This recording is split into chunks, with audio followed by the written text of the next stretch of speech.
What's up, CougConnect subscribers? This is Jake Brandon, your host of the CougConnect podcast, and we're here for another episode.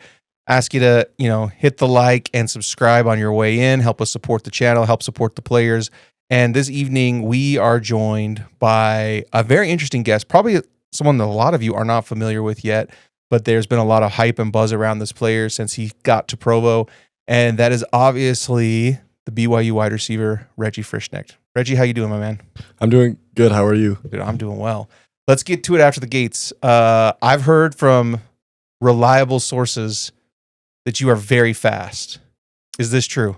It is true. Honestly, like when I was at Snow and stuff, I knew I was fast. Mm-hmm. And then I was like, okay, JUCO program. Got to Weber, I was still fast. Got here, and I was like, okay, Big 12 program, big college football. And I get running, and I'm like, okay, I actually am really fast. Yeah. I don't think I understood it because I wasn't at a big program, but now that I'm here, turns out I can run. So it was proven to the team that you were fast when there was some kind of testing done. Can you take us through that, maybe that first day of testing and kind of what the results were, more or less, or what kind of test it was? Yeah, so we call them gates. It's like you get 10 yards to accelerate, and then it like tracks you from that second 10 yards. So basically your second 10s or whatever. And it basically gives you a number of how fast you crossed it. Okay. And so like me, was at the top with like Maury and Shmev. Mm-hmm. And then, yeah. Yeah. And I know right behind you is Trey. Okay. Trey. We can't leave out. Can't leave out Trey. No, cannot disrespect the name of Trey Alexander. Is this tested with we're talking lasers? Is it your catapult you're wearing? Like, how do they test this? Yeah, so it's lasers, and then we're also wearing our catapults. So okay, but we don't get the catapult numbers. It's the laser timed. Okay, you get those right away. Yeah.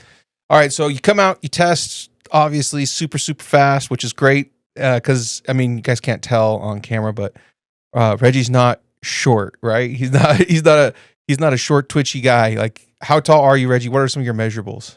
So I'm 6'3.5", true 6'3.5", and yeah, just big, but like big frame, pretty big body. So you said you play a little bit of tight end. Tell us about that. Yeah, that's true. So in high school, small high school 3A, I kind of played all over. I played down in the line because we don't have a lot of big guys, obviously, and so I played down in the line, but also like slot blocking, outside receiver, and so they just stuck me there, and I learned how to block. Yeah. Inside hands, get your helmet play side. That's right, yeah. Pad level, drive your feet. Yep. Yeah, it's not that hard. No, it is very hard, actually. Putting that all together with someone bigger who doesn't want me to move, exactly. It's going to be hard. It was difficult, honestly. But you're not tight end anymore. No, got switched, luckily, because when out of high school, they were looking at me at tight end. Some schools were looking at me for tight end, and then luckily got there. They saw me run, so we're not tight end anymore. And I was like, thank you. Yeah. Because it's physical, man. That takes a toll on your body.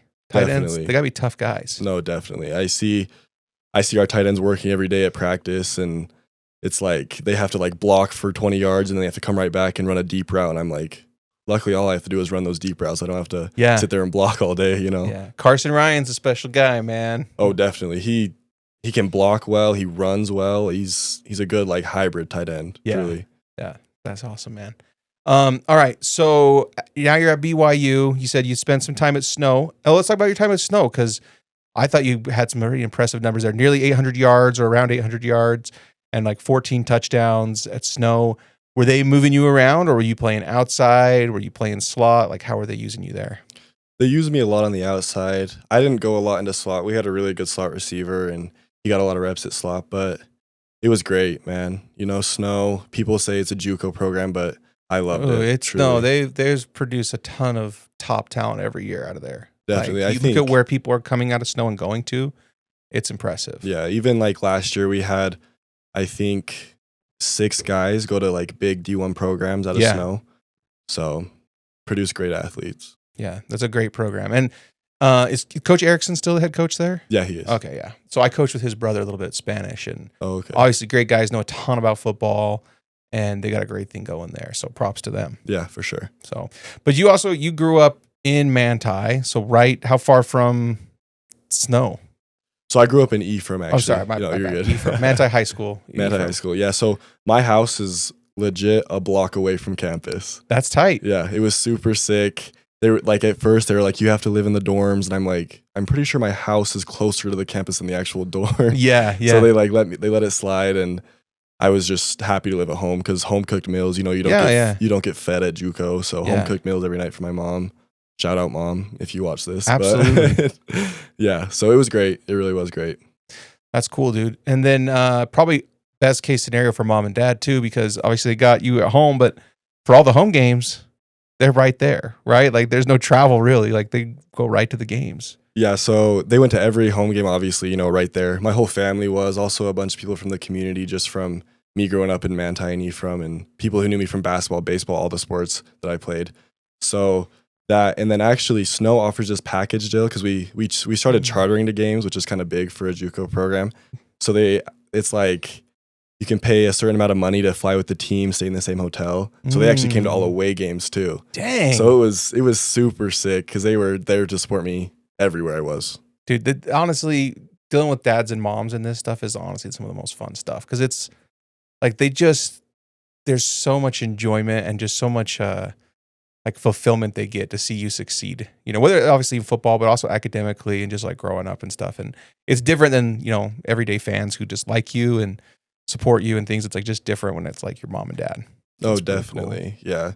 Yeah. Every single game I've played in from high school, like JUCO or whatever, I always look in the stands and try to find my parents. It's just, I need them there, honestly. So hopefully they can travel to some games this year, away games, because they'll be at all the home games, obviously, but hopefully they can come to some away games.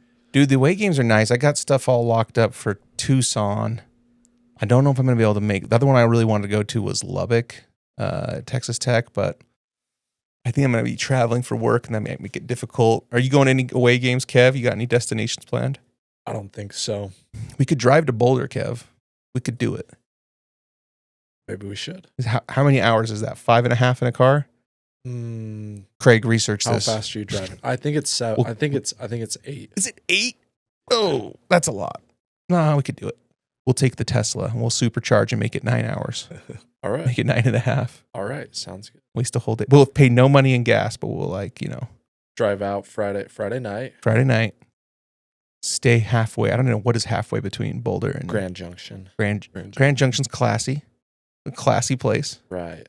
Yeah. I think I'd rather stay in Manti. Maybe stay. Yeah. Manti's nice. It is a nice place. Yeah. Really nice place. Dude, I don't know. We should look at this.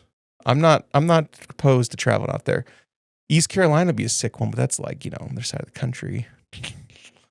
I don't know. One of these years I'm going to get to all of them, Kev. I've been close a few times, but I've never done all of them home and away. That's some commitment right there. Dude, I love it. All of them? Dude, I mean, I like to go to Mexico for vacation. Yeah. Hawaii's too expensive, so I like Mexico. It's like Hawaii, but better food.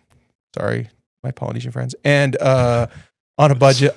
And then I like to go camping and hunting, but really like college football, bro. BYU college football. That's how I prefer to do my vacationing. Yeah, for sure. If I wasn't playing, I'm a huge just football fan in general, so I'd probably be the exact same. Trying to go to any football game in the state or even close to state. So, dude, the cool thing about being a player is eventually you get to transition into being like a coach or a fan or both, and then it's fun, dude. It's a different kind of fun than playing. Like playing is awesome, and playing's like sacred because you're only allowed to play so many years, and then eventually a coach tells you you're done, or your body tells you you're done, or maybe both. But like being a coach and being a fan is just like a different level of fun, and you kind of enjoy it forever. I agree. I think like football's the one sport that you can't like really play forever, because like even if you play basketball in college, you can still go to like old man ball things, you know. But football, it's like you're done. What do you have nothing to do now, you know what I mean? Yeah. So being a coach or just like a huge fan would be super sick. You'll like it. It'll be fun. When that time arrives, which is probably far, far away, but when it arrives, dude, it'll be fun. Go ahead. Is there a stadium or team that you want to go see play? Because for me, I want to go to the Big House. I want to go to like Auburn, Alabama, and then probably Rose Bowl. Like a Rose Bowl will, I guess, playoff game now, but like New Year's Day Rose Bowl playoff game. Those are my big three. That would be sick. I would love this is probably a basic answer. Penn State whiteout game. Oh yes. Oh, that's a So great answer. sick. That's not a basic answer. That's a great answer. I always see like videos on Instagram. It looks super hype. Penn State whiteout game. I also agree with you. Rose Bowl would be sick. Any Rose Bowl, but yeah. Dude, tell him what Gentry was telling us about playing it. It wasn't a whiteout, but when he played at Penn State versus when he played in the Michigan, the game. Oh yeah, he said that Penn State was the loudest. It was Really? louder than the He'd ever actual played it. rivalry. Yeah. Ohio State Michigan That- rivalry. Doesn't surprise me. Just based off the videos I've seen, it's like crazy. Yeah. I wonder, I mean, I really want to know where BYU stacks up. Mason, Wake, and I'm trying to think who else was talking to me about it one time. They said that Rocky Top, Tennessee, definitely louder than Little Edward Stadium, right? Right. Penn State, you could probably put up there, definitely louder. But you can't just pick like the biggest stadiums and the biggest fan bases and say it's going to be louder, because when we went to Texas, like it was not louder, not even close. That's because Texas is just a party. It's not like it is a football game, but It's like an experience. yeah, Yeah. it's a different vibe. It for was, sure. I don't want to downplay the experience. It was awesome. Add that to your list if you haven't been. It's great. Austin's an awesome place to go and see a game. It's a very cool stadium. It's a very cool facility. But in terms of like crowd rowdiness, it was like, oh, I was a little bit underwhelmed Really. with that. Yeah, it's crazy. I mean, I haven't played in the environment yet, like a LaVell Edwards Stadium environment, but I've been to games. Like even last year, after some snow games I traveled up here to watch them with my dad just because we were Cougar fans. Absolutely. And like it's loud. It's really loud. And I wasn't even on the field. Like I'm in the stands. And then like I think we were actually talking about this today. Me and Chase were talking about like I was asking him how you like deal with the noise, and he's like, you don't. Yeah. He's like, honestly, when they played Utah, he was like, he couldn't even hear what Jake was saying in the huddle. So he had to like look at the formation from the signalers and just guess the play based off of what it was, because it was so dang loud. Yeah. And We had JoJo in here with Trey, and on the famous like holding call, right? Yeah, He didn't know what the route was even after he lined up. really. So he lined up and he kind of started to stem inside and peeked what was coming his way across the formation. And then he knew, I have an outside release to clear out for these crossers. And so then he adjusted his route, and that's when the guy held him. But he lined up, they got through the cadence. He did not know what the play was. So he had to just kind of like inside stem and like look across and like, oh, we've got these guys coming. That means I've got this. So even by looking at the formation, because he knew where to line up, even by that, he had no idea until 1 second into the play. See, like that's something I'm gonna have to get used to, because the biggest stadium I played at probably snow. Yeah.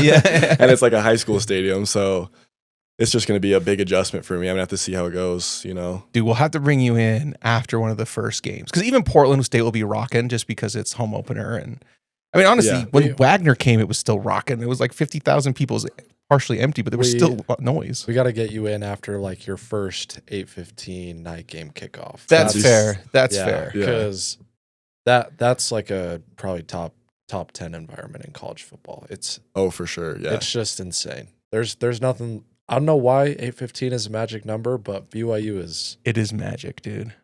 I'm sure. I mean, what games did your dad? Oh, sorry, I cut you off. No, you're good. I was actually going to talk about that. So the game we came to Kansas and.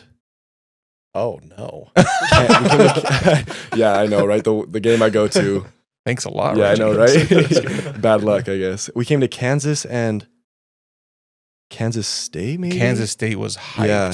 I think we came to those two, and it was so loud. Like, I'm just going to have to get used. Like, I got to do some prep, like wear some AirPods at practice, full blast, see if I can, because I don't even know how to, like, get ready for it. You know what I mean? Yeah. I mean, it's hard. I don't think you can truly prepare for it, right? But it's good to start prepping your mind for that stuff. But dude, and you look at all the problems they've caused for teams when it's been loud too. Like it's a competitive advantage for the Cougars for sure.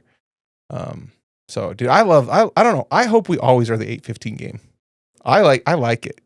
Even when I had early morning meetings the next day, like I'm talking 6 a.m. meetings, I don't care. Like that. It's great in the first half of the season. It's awesome because the weather is perfect. Yeah. It is perfect.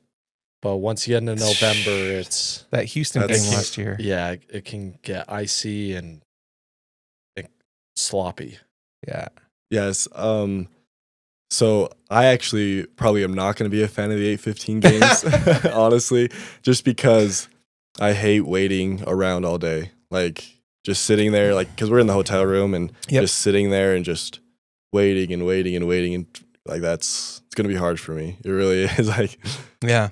Trey talks about that too. Like he's like, it's cool on one hand because you can kind of watch the games and that, but at the same time, you just want to play. yeah, Well, the time that game day rolls around, like that's all you really care about. You just want to get there and play, and you got to wait all day. yeah. And I'm a big like nervous guy. Like I get nervous easy, so all day I'm gonna have butterflies in my stomach and stuff. So it's just gonna make me like nauseous, you know. Do you we were talking about this just barely with Kirkland, but do you feel like you got to get hit or make a catch or do something for you to like lock in? Those don't go away till you're like in the game somehow. Yeah, I liked like when I was in high school, I liked to be on like kickoff or kickoff return to get that first like play of the game just to settle down. So I think definitely like I need one play to get like locked in and be like, okay, now I'm good. Well, dude, running as fast as you are you doing any special teams right now? Right now I've been on kickoff and kickoff return. Okay. So yeah, just been rotating with a few people and it's been good. Dude, it's amazing how many defensive starters are on special teams. I love it. Oh, I love it too. It's awesome. Like you go watch all of Parker's big returns and all these like key moments, even Keelan's stuff. It's like Glasker's out there, like the starting Glasker, Batty's out there, Banya's out there. Like they're all on special teams. Like they're all locked in on it too. Yeah, special teams wins games. I like over anything else. Special teams is one of the biggest things that win games. So it's important to have your best guys out there. Yeah. Briefly. And I was there when you guys were doing kickoff last week, and Hill was getting after some dudes about their first 5 yards on the kickoff on it. And I was like, dude, he's dialed in on those little details on it. Because to me, like, and I've never coached special teams, and I've been on special teams, but usually I'm like snapping and leaning us to one way and getting hit. Like, it's not like I'm that involved in special teams, right? But like when he was talking about like that first 5 yards, or maybe it was 10 yards of like where you're supposed to be, like he was chewing some guys out for not doing it. Like he's all about those details. Yeah, that's why I love Coach Hill, because he's like a big details guy, and I think he left that at Weber, that idea, because at Weber special teams was like a giant thing too. Yeah. So I think he just leaves a good mark for special teams wherever he's at, honestly. Okay. That's good. That's good to know. BYU probably goes like 7-5 or 8-4 last season without good special teams. Exactly. Yes. Exactly. Dude, that's not wrong. Like those, especially in that Utah game, man. Like, Utah, Kansas State, like just dude. And UCF, we had the fake field goal dude, as well. Yeah. That like just stole them all the momentum for them the whole game. Like so many times, special teams was a game-changing play. What was Alfre's onside kick to Houston? Yeah, dude. Yeah, and that was after the one game special teams didn't play well against ASU. Yep. But yeah, the one that got away. Yeah. Brutal. Yeah. Okay, dude, let's go back to your pops. You were going to these games, and obviously that's awesome. Like that's how I became a Cougar fan. My dad taking me to games when I was like little, but your dad knows quite a bit about football, right? Like your dad was, you're saying, a college athlete and all that. Tell us about your dad.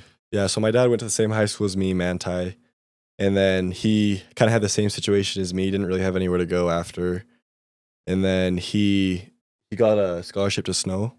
So he played at Snow for a year as a receiver, and then he gained probably like 50 pounds that next offseason. I don't know how, but he switched to tight end. So had a good season at tight end, went to Washington State, played 2 years there, and then he went to the NFL for a preseason or like a year, and he got medically retired because he messed up his leg. So, dude, so dad knows football. He does. He does know a lot about football. He taught me everything I knew all the way up till I got to Snow, and then he's coaching Little League. Yeah, so he coached me all the way through Little League, and then he coached me. He handed it over to my uncle. Actually, my uncle was the OC at Manti. Oh, nice. So Little League, my dad, and then my uncle OC at Manti, and then very cool. So right now, you talked about they used you more as Snow at the outside. Is it just kind of interchangeably X and Z, or is there one more than the other that you're kind of rotating at right now? Are you saying right now? Yeah, well, I mean, I guess both. At Yeah. Snow, how'd they use you, and then kind of how they using you now? So at Snow, it was a weird system. They did like 1, 2, 3, 4. Okay. So I was mostly the 1, which is like the left side, Okay. and I mostly stayed on that side. But now, So you're Z or X, just depending on field side, boundary Yeah. side, but Yeah, you're yeah. there. and then here at BYU, I'm just rotating everywhere. Okay. Like there's no really a set position for a receiver. It's like if you know what you're doing, just line up as fast as you can. Do what you know what to do, and then Dude, the 1, 2, 3 thing is super interesting to me. Sorry, I'm gonna go back now because now Yeah. this is like sticking in my mind. Were you guys running a tempo offense? Is that why they didn't want you switching sides? yeah. or Well, I actually don't really know. or was it just honestly, a like, preference? Just a preference. I guess it was just a preference thing. Like, yeah. So we didn't switch. I'd never switched sides. Like I was always on the left Whoa. side all year, which was so weird. Like sometimes I'd motion to the other side, but always on that left side. Dude, I'm bothered by this now. Like, there's got to be a really good reason they would do that. Yeah, I honestly have no clue. Now I gotta talk to your OC. Yeah, go Or ask the- Zach Erickson. Was he the OC and the He's head the OC coach? and head Bro, I think coach. I have Zach's cell. Oh, really? Yeah, dude. Joker.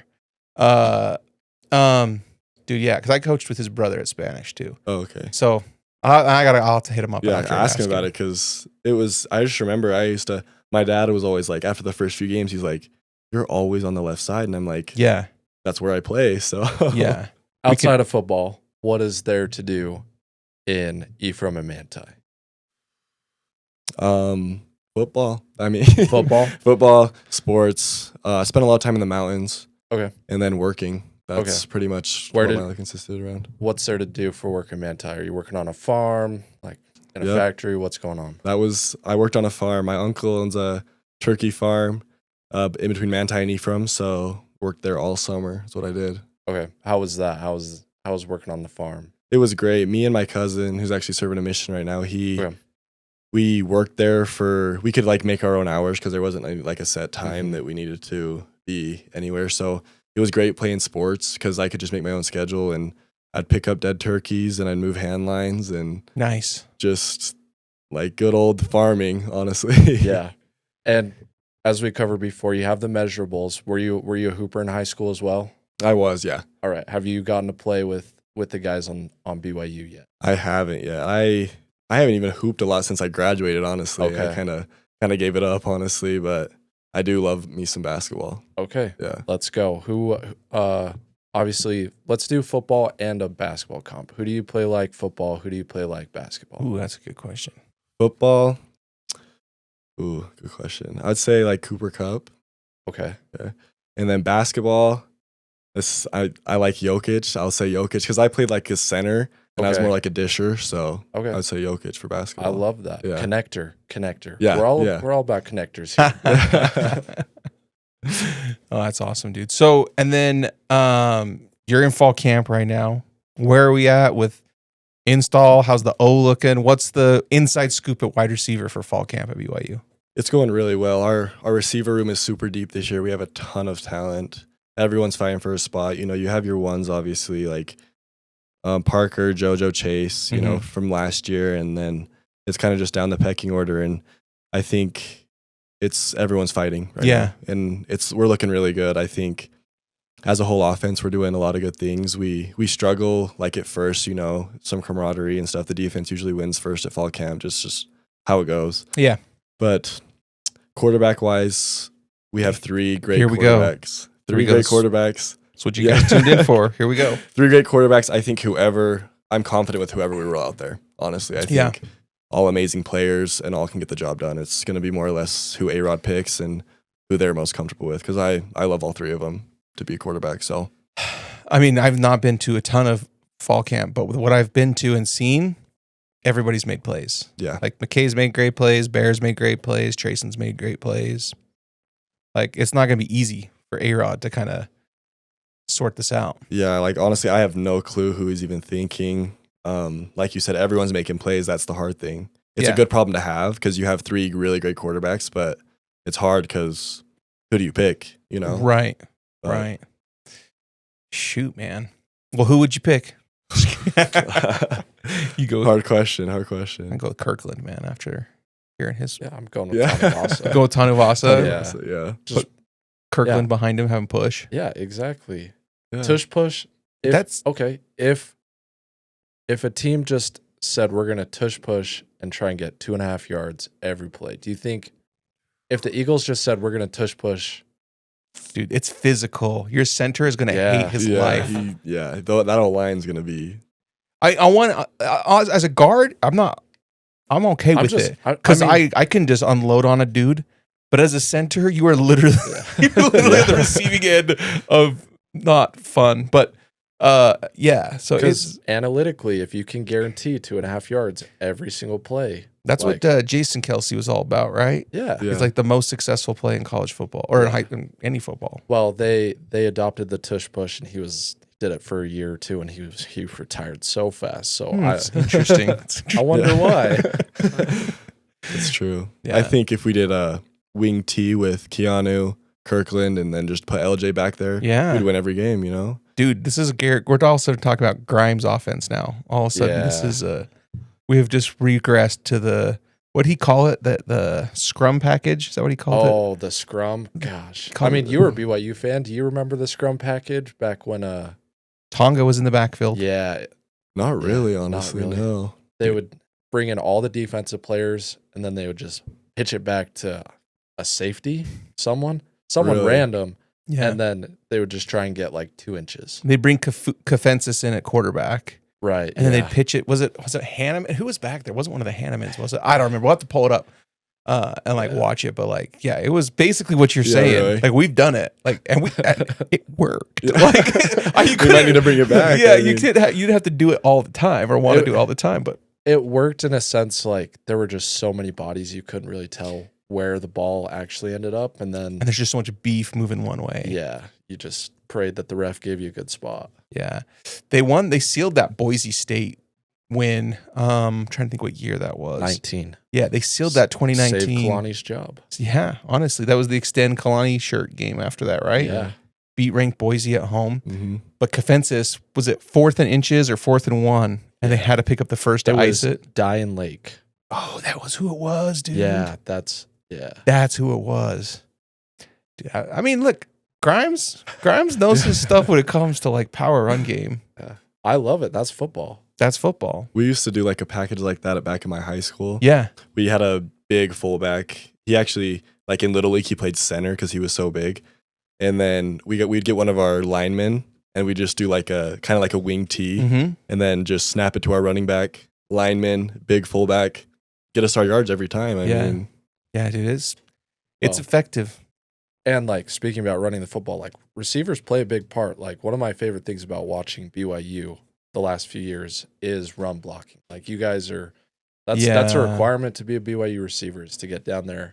Fessy doesn't get into it. He's not going to put you on the field unless he's confident you're going to run block. yeah, that's kind of a big change. When I was at Snow, like we didn't put a ton of emphasis on it. And then like Fessy, it's like a huge emphasis on run blocking because you never know when it's going to bounce, you know? You never know what's going to happen in the play where it's going to go to the outside or Yeah. so we're always blocking.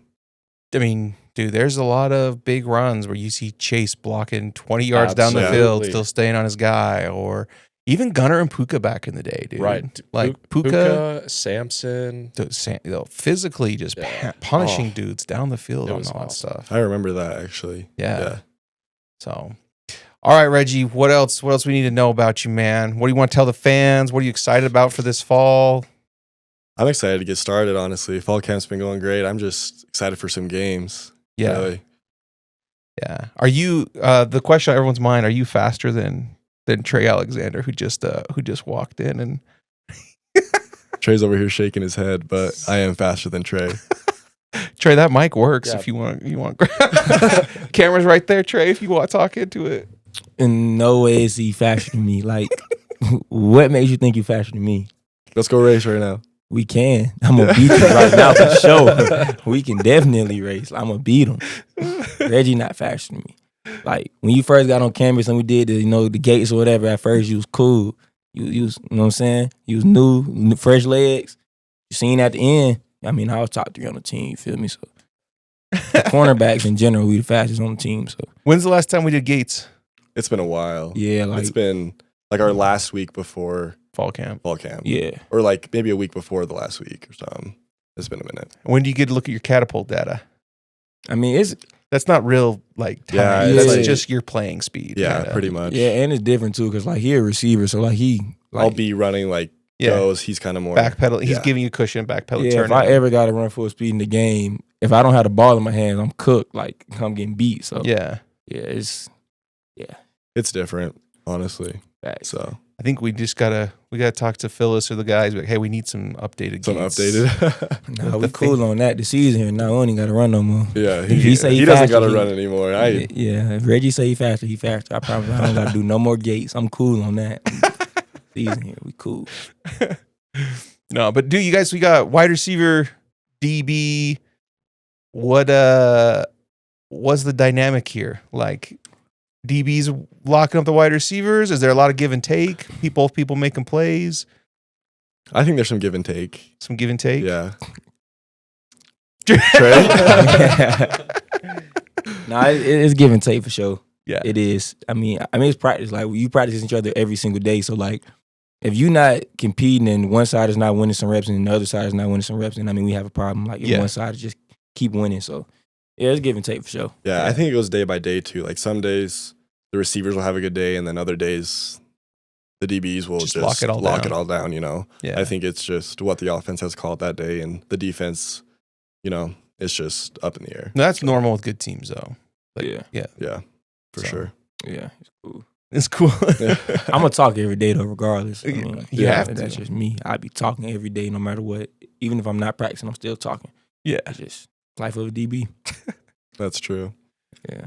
All right. So, Reggie, you say you're just ready to go. You're I'm just ready to excited go. Yeah, excited for it. Okay. You think we see you game one working in for sure on kickoff? Let's hope so. Let's hope so. You've been like sliding any money to Fessy or A-Rob I might need for a to, target? Get you a target in there see. early? We'll see how it goes. The last few weeks of fall camp. So Yeah. If you maybe slide something Trey's way and he'll let you catch a ball in practice. okay, maybe that's a better. Trey direction. says never. Trey says never. Nah. That's dead. I don't think like when I play football, I really like have a dislike for like receivers, offense. Like I don't know, I just find stuff to get mad at going into practice. Like the quarterback can look at me the wrong way, and it's just like I take everything personal. So a receiver catching a pass on me in practice is like the end of the world in my head. So nah, Yeah. it ain't happening. McKay said he was walking into practice last week, and you said, McKay, how many picks you gonna throw today? Yeah. He says, McKay starts chirping the moment I walk out on the field. Oh yeah. I tell him every day, no matter what I'm doing. I mean, I could be over there hurt, can't walk. I'm still talk. That's just me. I just got to. Nah, I love it. Yeah. All right. Final thoughts for Trey. Final thoughts for Reggie, Kev, Craig. Anyone got anything? No? We're good? I think we're good. Dude, thanks for tuning in. All our subscribers. I mean, by the time this is edited and aired, I think we'll be over 2,000. We're flirting with 2,000 right now, right, guys? Absolutely. So that's like 700 plus new in the last month. So thank you guys for subscribing, supporting. It goes a long way to support us. It goes a long way to support the players. If you like this stuff, go to CougConnect.com, become a subscriber, get in the Discord, Q&A with players, insider reports from practice, all that stuff. And that's all we got for you. Go Cougs. Go Cougs.